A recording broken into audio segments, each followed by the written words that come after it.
Rise and shine, Rwanda.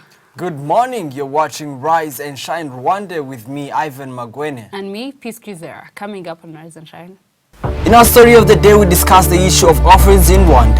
And in sports, we take a look at the game of Taekwondo. For Lifestyle today, we bring you highlights from the athlete Kansiime live.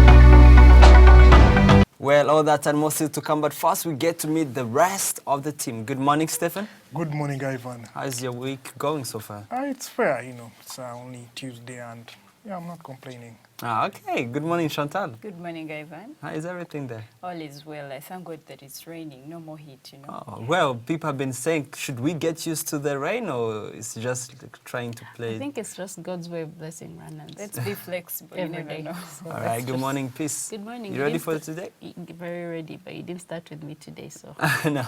it's pretty... I will tomorrow. All I'll right. be okay. Anyways, we'll be bringing you all the latest stories making headlines here in Rwanda and across the world shortly.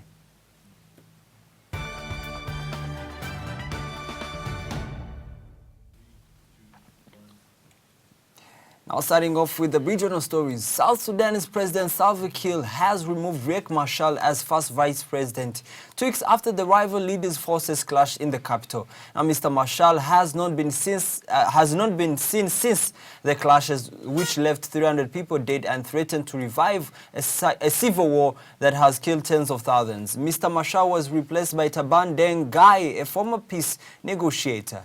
Now the replacement was criticized by Mr. Machar's supporters, but others in this party are said to have supported it. Well, quite a very big uprising up in South Sudan, and at this moment, could we call it a political suicide, especially with the move that Riek Machar decided, Salva Kiir took over Riek Machar. Could this be a political suicide in the politics of South Sudan? I wouldn't necessarily say a political suicide, but it's also quite... out of the blue, someone like Riek Machar just stepping down or being removed is kind of a problem, because it's not easy to lose a good leader like him. We were talking about this on the show a while back. But also, when you think about it, maybe the peace negotiator, the one who was re-elected, is probably maybe also a good move, because some of the people actually support it. So all I can do is pray for South Sudan and hope that there is peace. Well, Stephen, looking at it in different angles, Riek Machar has a very big support group back in South Sudan, and here we have actually somebody like Salva Kiir now trying to have another vice president without actually Riek Machar being around to do so.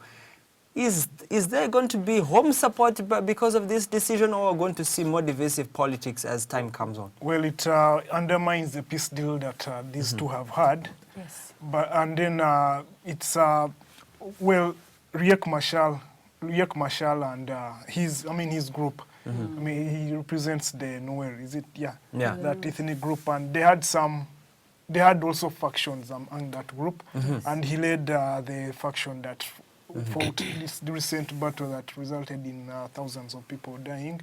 So, well, according to the explanation of the president's side, it's been he was supposed to be in office, but he wasn't there, so forcing in the setup they had to replace him.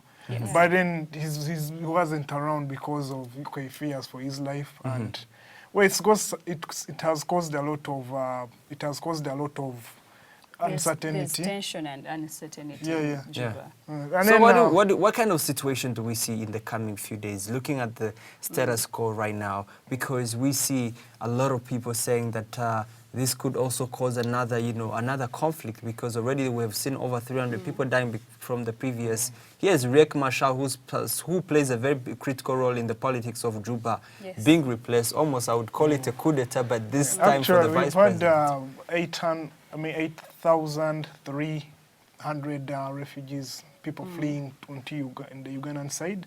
But interestingly, the Salva Kiir refused the neutral, the African Union forces, who Riek Machar was relying on to maybe stabilize the situation, and so he couldn't come around unless that force was there. Unless they were deporting him. So we need to see some more negotiations of peace, because such a move undermines the peace deal. But that as a has been vice existing. president, I think I personally would blame him because he wasn't brave enough to come back to Juba and explain what happened as Salva Kiir was waiting for him. Okay. They gave him time to return to Juba and renegotiate or talk on both sides, but then he didn't show up. Okay, so there had to be that move to be made. Exactly. But then, and but Guy what would is be the from the consequence? SPLA, IO, Yeah. again. So if he has supporters and he has been a peace negotiator, I think they can work with it All right. until further notice. This, Now, U.S.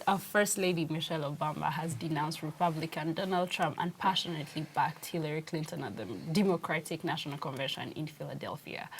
The hateful language from the public languages on TV does not represent the true spirit of this country, she said, to, of course, loud cheers and applause. Don't stoop to their level. Our motto is, when they go low, we go high. Yep. So, of course, we've been talking about the U.S. elections lately here on, of course, the show. But this is, I would say, a good move. That's also a really great motto. When they stoop low, or when they go low, we go high. I want to start it off with you. What would your comment be on this? Well, I think it's more of predictable that Michelle Obama would back Hillary Clinton and then, of course, not support Donald Trump. Yes. But we've seen this Sanders also backing her up. We've seen now the President Obama and the wife, who is Michelle, backing her up. I think she's the best candidate for the Democrats, definitely. But when I talk about the comment, you know, the comment that she said, when they go low, we go high. What would you say be on this? Because clearly she was talking about something when she said that. Yeah, I mean, to be honest, most of people were looking forward to Michelle Obama's speech at the Democratic Convention. Number one is that she was very smart enough to, like in her entire speech, she never mentioned of Donald Trump. Yes. That's number one. But of course, most of the attacks, most people were saying are dedicated to Donald Trump's characters, like, things like we don't have to rule this country by just writing down 140 characters, 40 characters, talking about his ever comment on Twitter. I mean, she was giving a speech in a very different narrative. I think she's a good speaker I would say for a that. very mature manner. Yes, That's and just something. this Just is hope what Melanie Trump won't copy that. Absolutely, and her saying such kind of words like we're already great. You don't have to make America great again. We are the greatest nation in the world, and such kind. I mean, you don't need somebody to say that's Donald Trump they're talking to. She was, I think, very passionate. She was very vibrant, talking about her family, the Obamas, and the fact that she was just there. And for most people, they've been saying, I think she made a very key highlight of the evening at the Democratic Convention. And I think when we go what I like is her hitting out at Donald Trump's his controversial comments, because she made one point that if you have the nuclear buttons in charge of you, absolutely, you're president, you can make decisions that can affect a lot of people. You can't have this, change your mind in the short of a time or make those. She also said you have to have a thick skin to head America. Yeah, you can't react at everything just like that. Yes, and it's high time.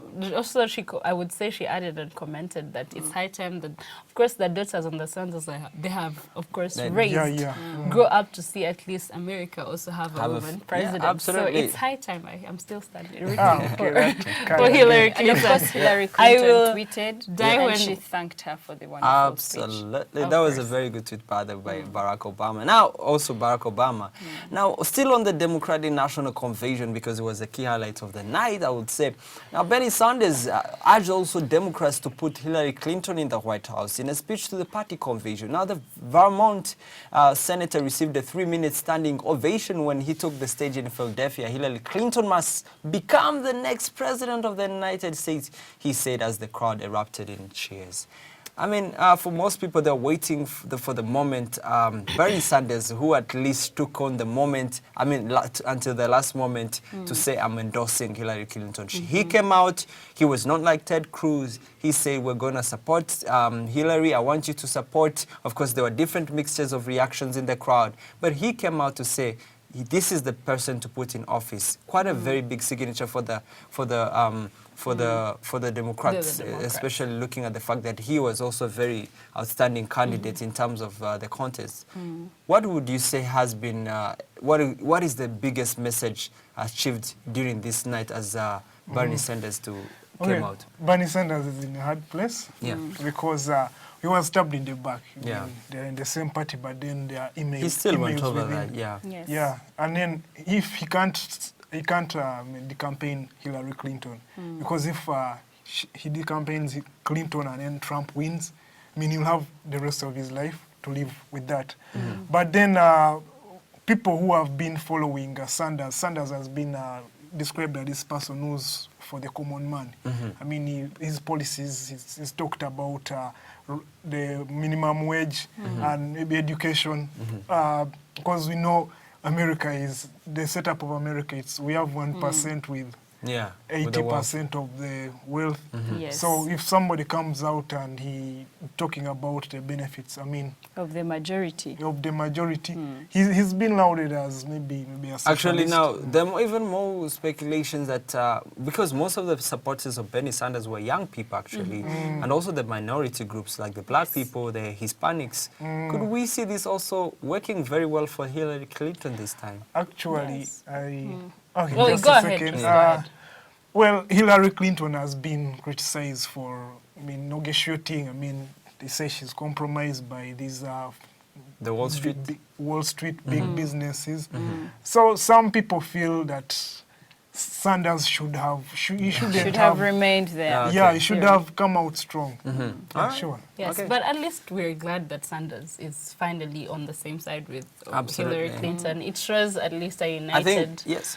system of the Democrats. And of course, I'm still rooting for the Democrats. Of course, we look forward to seeing more on that. Yeah. Now, I can no longer stay silent, so says Michael Jordan, widely considered the best NBA player of all time, but someone who has refrained from using his celebrityness to take, of course, a public stand on social issues. Jordan published a one-page letter on The Undefeated, a new ESPN platform dedicated to exploring the intersections of race, sports, and culture. He said he would be donating $1 million each to the, of course, International Association of Chiefs of Police, newly established Institute for Community Police Relationships, and the NASCP Legal Defense Fund.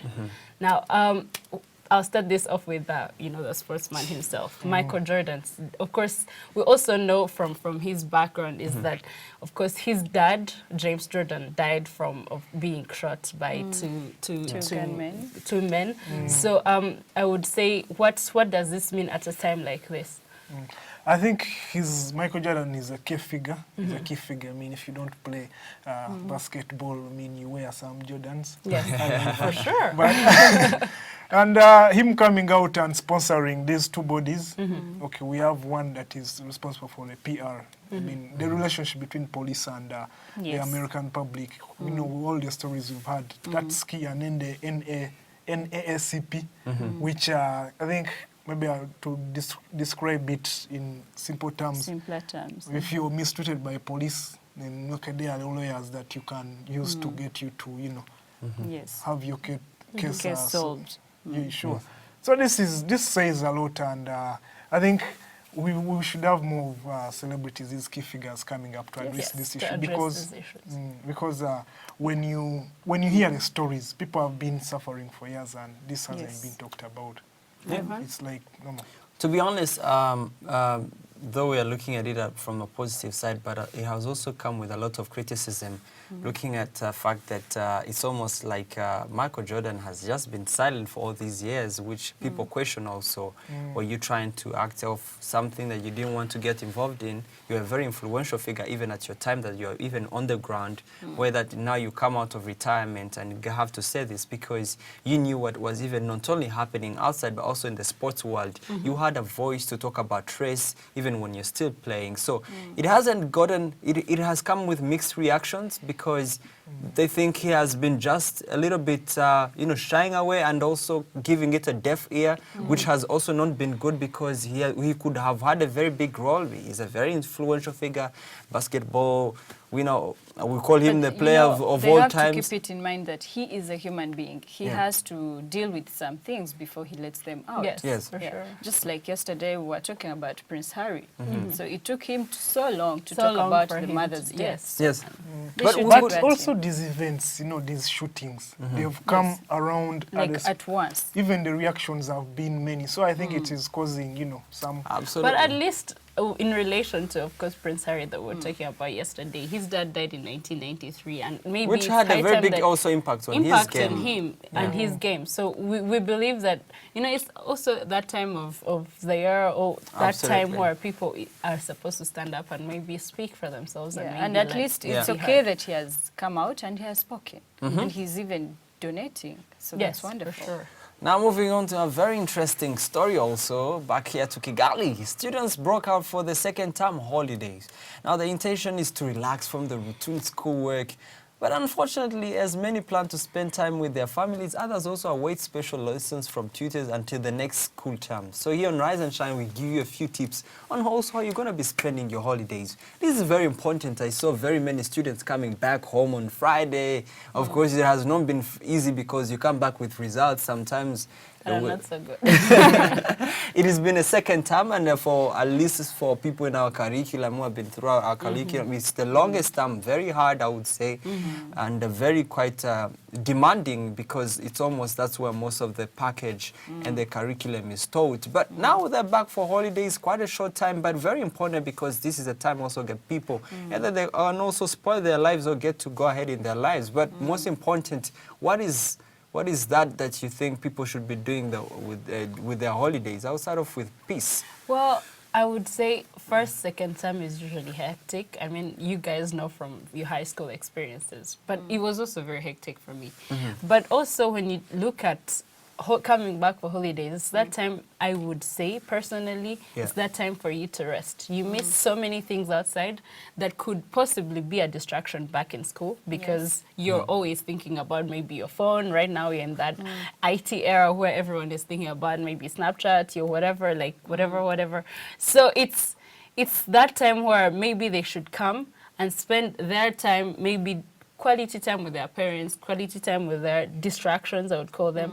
And once they get back in school, because they don't have those distractions, then they get back to the normal routine. Yes. I believe in them maybe not tutoring, but studying, having that little time to study, because you always have to remember these things, especially when it's that time and it's the promotional time for some and exams for some. But also it's that time where you just manage your schedule pretty well. Chantal, would you support this whole idea that normally goes on where students have to do extra coaching during holidays, or do you find it a very bad idea for most of the students? Well, it's not a very bad idea. Anything that gives you knowledge is not a bad idea. Yes, but but I suggest they loosen up. Let's look at this. Teachers are saying we're offering coaching. You've been studying. The purpose of these holidays is to break off and get to rest and be refreshed and energized so that go back to school fresh and ready for another term. Do you support this whole idea of coaching? I do support it at some extent. They should study, but not as tight as they study in school. If I'm weak at maths, I can do coaching for maths. So maybe by next term, I'll be good. And third term is a promotion term. But usually it's also crazy because coaching takes almost half the day of your time. It depends on how you plan it. If it's 2 I, hours per day, It then depends on the target. If you're weak at maths, then go for a maths coaching. Yes. But then we've seen there's a trend. I mean, you're a parent. You don't want your kid to hang around and do a lot of be nothing. watching TV, be Snapchatting all day. Absolutely. So you say, anyways, I that's think this crazy. is a very They should- interesting talk, But, and we can holiday makers should be made to contribute something towards home. I mean, it's not all about absolutely. School eating is and home away sleeping from and- home. So when you get back home, mingle with the family and friends. And You had it. step in the kitchen or something. But You don't had it. forget to read, I would say. Yeah, absolutely. Get also help out the parents. Get also be with them and don't spend your days moving around the Don't city. forget to Be write. home also. Absolutely. We'll be back shortly with the story of the day.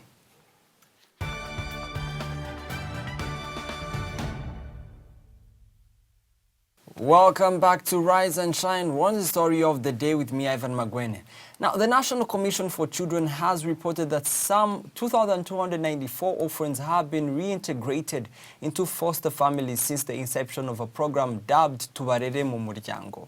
Now, Tubarere mu Muryango, which literally means let's raise them in families, has been running for the last 4 years, but there appears to be little evidence that its presence is on the minds of the majority of the citizens. So, this beautiful morning, we open up this conversation that will affect, indeed, our generations to come. Ladies and gentlemen, this is an issue that we have not discussed for the first time, but perhaps we need to shed more light on it because it does affect the kind of people we're going to be having in future. I'd like, first of all, by giving you a little bit of more insights. The Rwandan part of it is that the Rwandan government at least has tried to emphasize the fact that we don't need orphanages. Every child has the right to be grown up in a family, to belong to a certain family, because through that they're able to get certain rights and also certain values that the nation wants. But bringing it right now, if you look at the situation, looking at it from your own perspective and looking at the numbers, where do you think we stand in terms of putting back the Rwandan child back into families? I'll start off with Stephen. Well, I think this is... there are some families that have adopted, but there are really few, and if you maybe talk to a few people, you find that the idea of adopting a kid, maybe that's something we watch in movies, reading novels. But there should be this campaign to make it maybe a national culture, because Rwanda's, there are some other projects have come up like Rwanda, like Jiringa, and all those, and then they've gotten to people, and then people have started to just adopting them. Yeah. So, and then, okay, this is a good movement because, okay, the facts are there, scientific facts are there to back that. Children are growing up in an orphanage. It just doesn't, it's not good for human beings. I mean, we in school, we studied maybe school, Charles Dickens, Oliver Twist. That book. But then you see from there, children were suffering because of orphanages. And it's the same reality here. Chantal? Sorry. I would say, and that feeling of not growing with like parents, like that feeling of parents. Fine, there is like, of course, leaders in these orphanages or like different people who help you out in the orphanages, but it's never that same feeling of having a parent. That's at least what I would add. Yes. Tubarere mu Muryango is the main campaign. But for some reason, Rwandans have not yet embraced the idea of having to adopt a child, mainly because of, let's say, the capability and you know, to raise up a child, because it's quite expensive also in this. Yes, some of them have that mentality. Yes, but exactly my point. Yes, we still give birth. But for most people, they think that it is quite expensive. It takes a lot. You know, what would you say about that? Because at some point, I think the argument is valid. Yes, some people think it's expensive. They shouldn't actually think, because it is expensive. If you want to bring up a child in a normal way, you take them and give to them school, the basic needs. Yes, basic needs, education and everything, it's actually expensive. And how many Rwandans are willing to do that for each other? Number one, I think they have to raise awareness. They have to like put this campaign out there. What is awareness without tangible things like those things? Let's say you could do the awareness, but there needs to be that part also that at least when you're giving the awareness, you're giving people a strategic plan that this is how you're going to raise your child. Of course, I think as the government plans to close down the orphanages, it should have a backup plan. So if I'm to adopt a kid, at least you should help me with something that will like help tuition, for example, giving them scholarships. Actually, scholarships. we've had It cases of people, if incentives are given, you may have people actually accepting orphans and then using the orphans to get that incentive, and then maybe diverting. And then they use the money if it's the money. I would just say, of course, there are people who are willing to take on these kids. But I would say the government needs to follow up on these people, like a weekly checkup of these people who are supposed to Those be... very people should be accountable. Yes, those for very anything. people should be accountable. They should have like a one-on-one session with this kid to see what exactly is going on, because of course these are these kids. These are To people evaluate. who did not choose to be orphans. Yeah. You know, they did not choose to be in the foster system. So it's that time where we take care of our very own and check up on them, like a weekly kind of checkup to make sure that they're not being mistreated where Peace. they are. Now, Yes. the next question is: who do you think has a very big role in this part, especially the awareness part? You know, the driving the government is doing the best at the moment. But the government can't work on Yeah, its of own. course. can't Who work do you think actually, apart from the government, should be, and how could they be doing it? Well, that's a quite interesting question, because the government can do it on its own. Yeah. I think it's everyone's task to Yes. get up and create that awareness. People have social media, people have, different... Even churches. Even Yes. churches, yes, Religious even churches, leaders even can religious stand up. leaders can stand up and see that, these kids are taken care of. And if there are voluntary systems, I'm pretty sure that even young graduates could be the ones to go out and follow up. These cases of, I would say, not having an internship, you would volunteer, because it's that time that we stand up as Rwandans and take care of our Yes. very own. All right, you're talking about the religion, which I think is very, very important, especially in the Rwandan society, where we have almost 90% people at least belonging to a certain religious group. What is actually that thing that is supposed? Is it the preaching? Is it the message, or is it the taking action, or what? I think it's about raising awareness. Yeah. And pitching the idea to the people. Okay. Yes. Because, it's like marketing. If you watch something on TV, you pass by it on the street and somebody tells you flyer. about something. And then I flood your mind with an idea. Yeah. You're going to try it out, and it's going to become a part of you. So Yeah. we should... This is Yeah, a very just- good. This is a very because almost time. Our dear director is almost getting us off this one. But this is a very interesting topic. But one more last thing is that how should we be able to make sure that people, like, do we need records of families to be able to get to give them kids to take care of, or do we need to Yeah, have those kind of records? Definitely. Yes, You don't want to put follow a up. kid in a place where you don't know anything about. Has And that structure sometimes- been built already? Has it been built? It needs to be built. It's the task of the government to build that. And kids who are adopted sometimes, have their actual birth parents who go out looking for them. Now, Okay. I wouldn't want to have a kid at a certain age like this that I'm not ready to take care of, and maybe I give her up for adoption and I don't know what family is Yeah. taking care Okay, of them. So that's alright. just my say. All right, let's know what you think about this same topic. You can go on for our social media platforms and let us know what you think about this same issue. And it is Tuarere mu muryango, and we hope this same campaign goes on. You've been watching Rise and Shine Rwanda Story of the Day. Chantal Wea will be up next with business. Here is to traveling and saving. Starting 1st of April to the 1st of June, travel with Rwanda and take advantage of our reduced fares and enjoy our world-class services in great comfort and safety.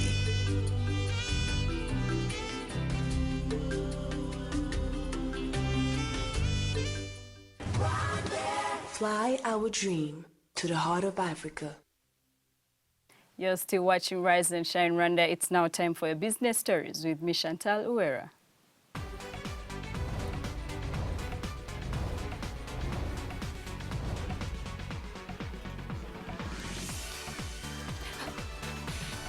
The government of Rwanda has secured a $50 million credit facility from the African Development Bank to finance the third phase of the Skills, Employability and Entrepreneurship Program. The program seeks to reduce skills mismatch in the labor market, promote innovative entrepreneurial development, among others. Rwanda has banned the sale of minerals to middlemen in a bid to protect local factories that process them for export. The Rwanda Geology and Mines Authority said that the ban, backed by a ministerial order, will help streamline the domestic mineral trade by removing price distortions and curbing hoarding.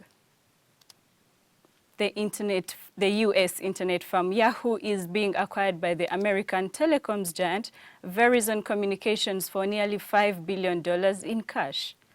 Yahoo will be combined with AOL, another faded internet star, which Verizon bought last year. The deal does not include Yahoo's valuable stake in Chinese firm Alibaba. Verizon said the deal for Yahoo's core internet business, which has more than 1 billion active users a month, would make it a global mobile media. And that's all we had for you in business today. Stephen Kalimba will be up next with sports.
Welcome back. Time now for your sports news with me, Stephen Kalimba.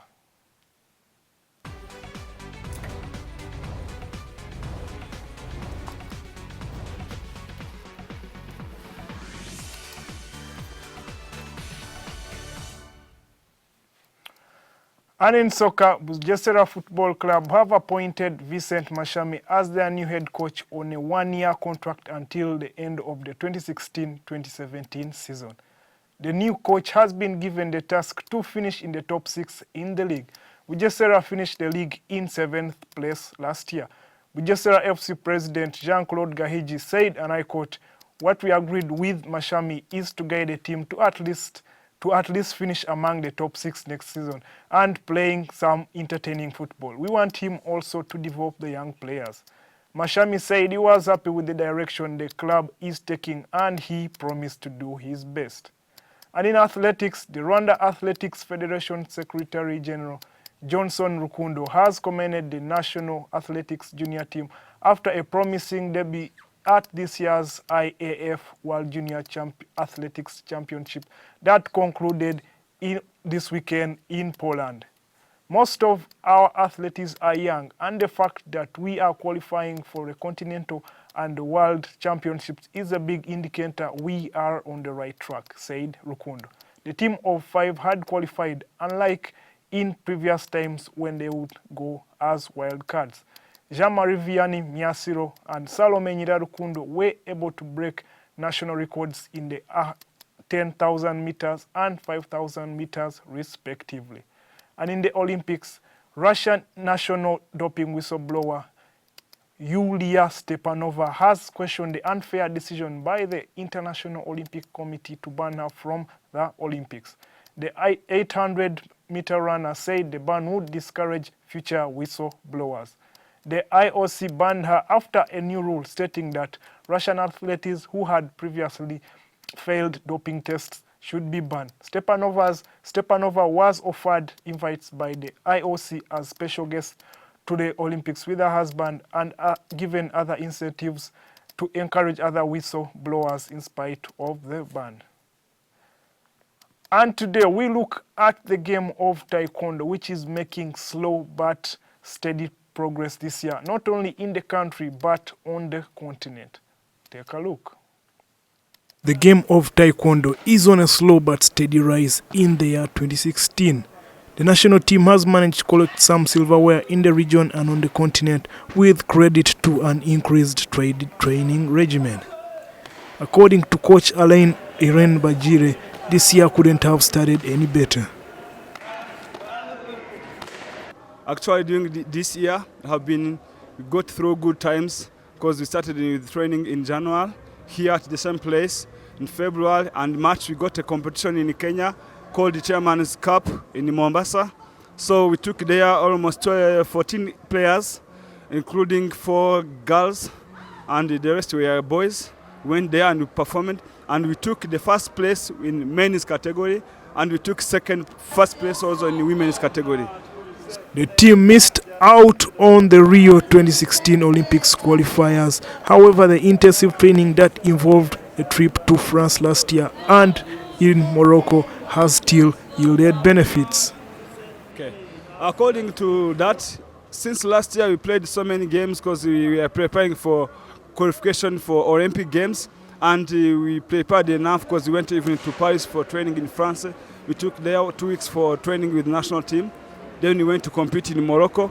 So on that level, we had good training and I learned so many things during international level.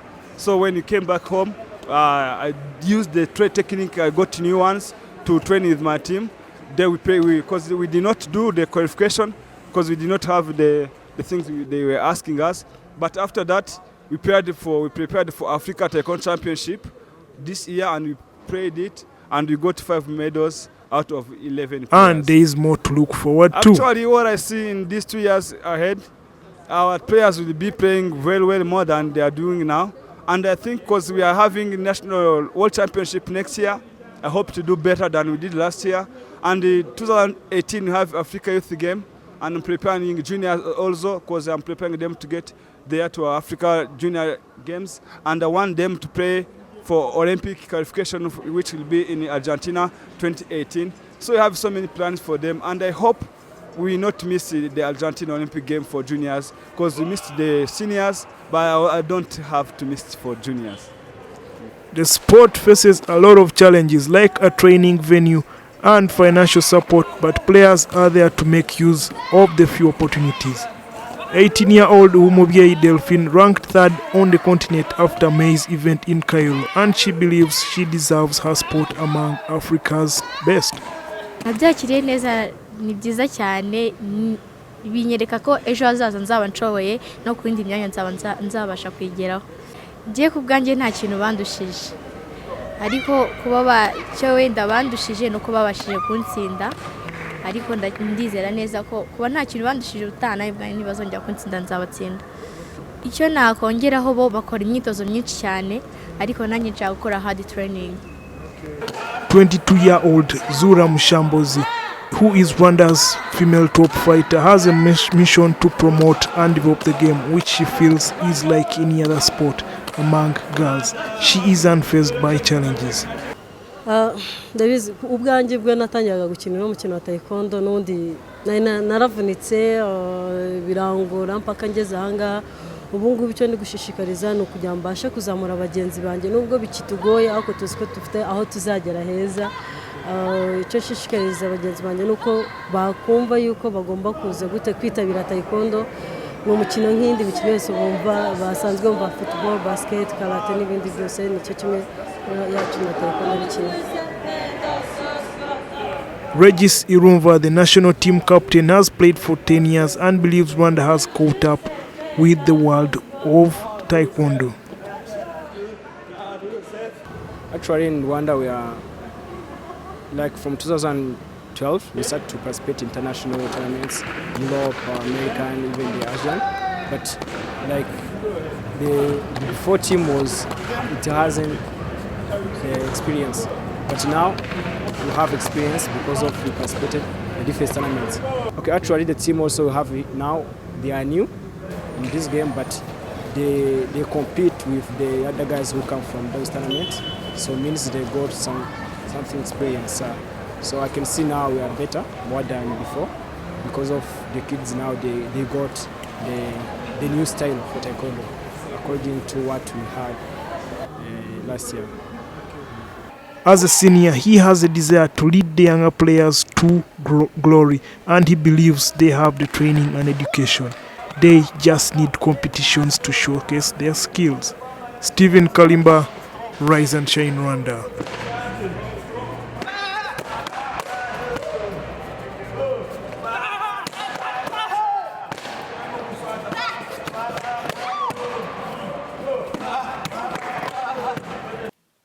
And there you heard it. Peace Quizera is up next with Lifestyle. Here is to traveling and saving. Starting 1st of April to the 1st of June, travel with Rwanda and take advantage of our reduced fares and enjoy our world-class services in great comfort and safety.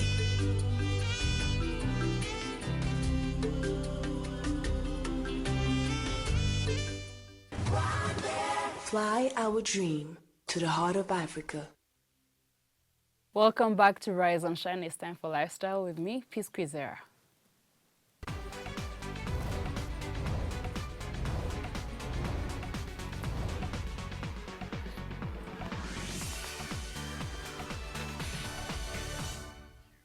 Today in Lifestyle, like promised, we'll bring you highlights from the Kansiime Live Comedy Night. We experienced a full night of laughter with comedians from Uganda, Kenya, and some from Rwanda as well. But before we go any further, let's take a look at what we gathered for you. So I am here at Kigali Serena Hotel, where we are attending the, of course, Kansiime Comedy Night, where, of course, there's so many people who turned up. It's crazy. People from Uganda are coming in, people from Kenya, people from Uganda are coming in, and of course, it's going to be phenomenal. We'll manage to talk to different people. We hope you take a look at least a glimpse of what will happen here tonight.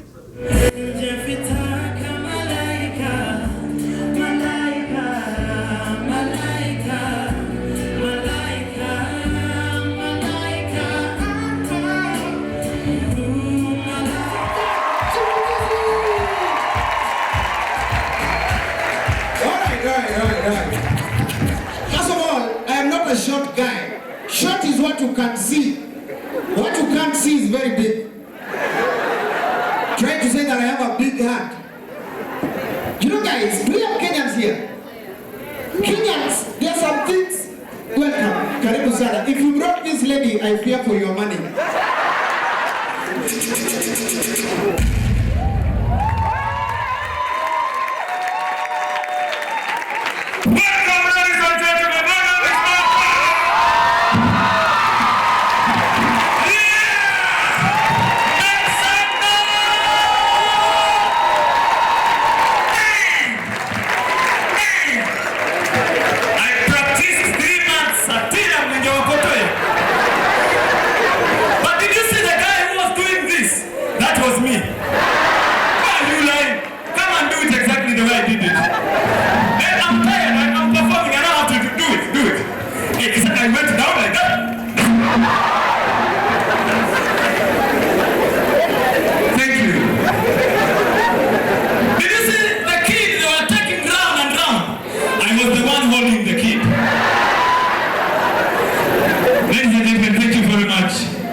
how are you? What are your names?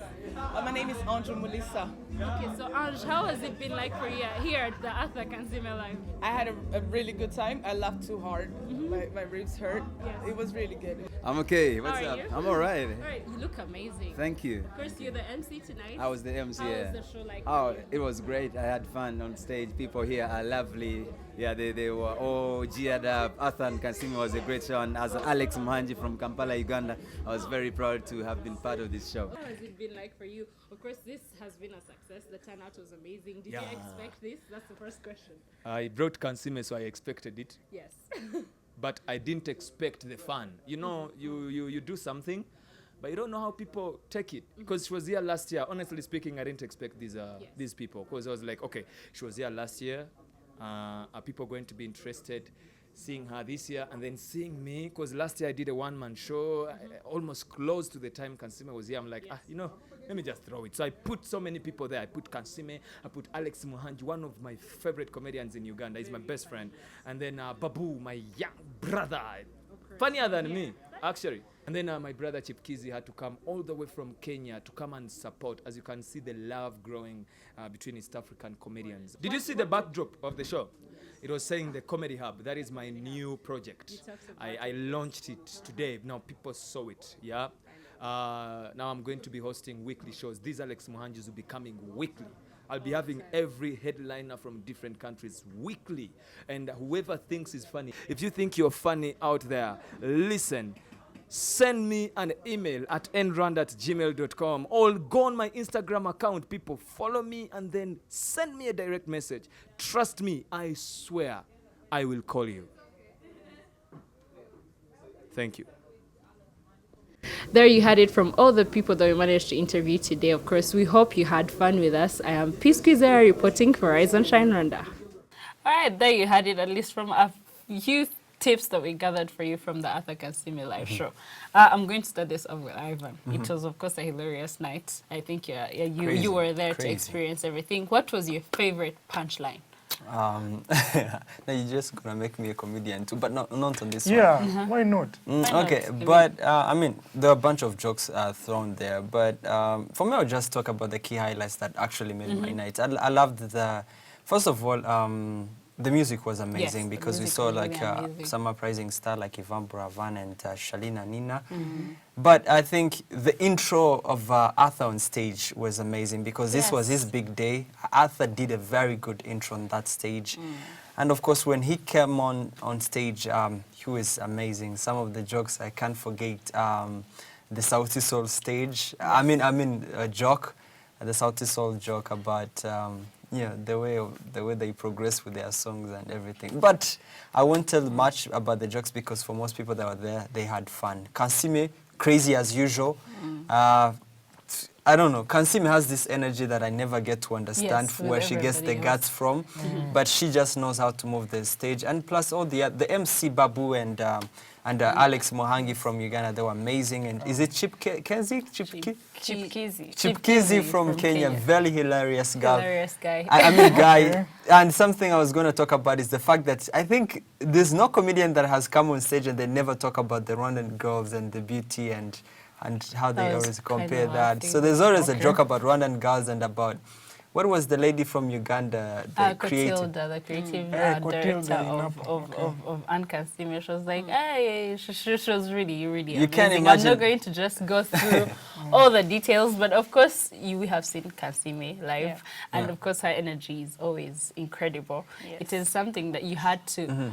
had to see her, in live because we can't actually talk about it. So actually what happened also is that Kansiime came with the husband, but he had to leave the husband at the hotel because of the girls. He didn't want her to meet the Okay, that's Kansiime for you. I think we should have her on the show. Absolutely. The viewers should actually tell us, do you want Kansiime on the show? No, do let us know, of course, what you think on our different... And of course, Kansiime is like, she reminds me of our producer, Doreen. Yes. Of course, yes, she does. And actually, as we wrap this Same up... energy. Same energy. And as we wrap You this don't know up, what of she's course, up I to. have seen Kansiime with DJ Pius. Yeah. You know, Very good picture. It's a good picture. It's the one that you can see on... We'll post it on our social media so that you see, you know, for yourselves. But of course, that is all we had for you for today's show. But don't forget to love to your thoughts, comments, and feedback on what you're talking about here on Rise and Shine Rwanda.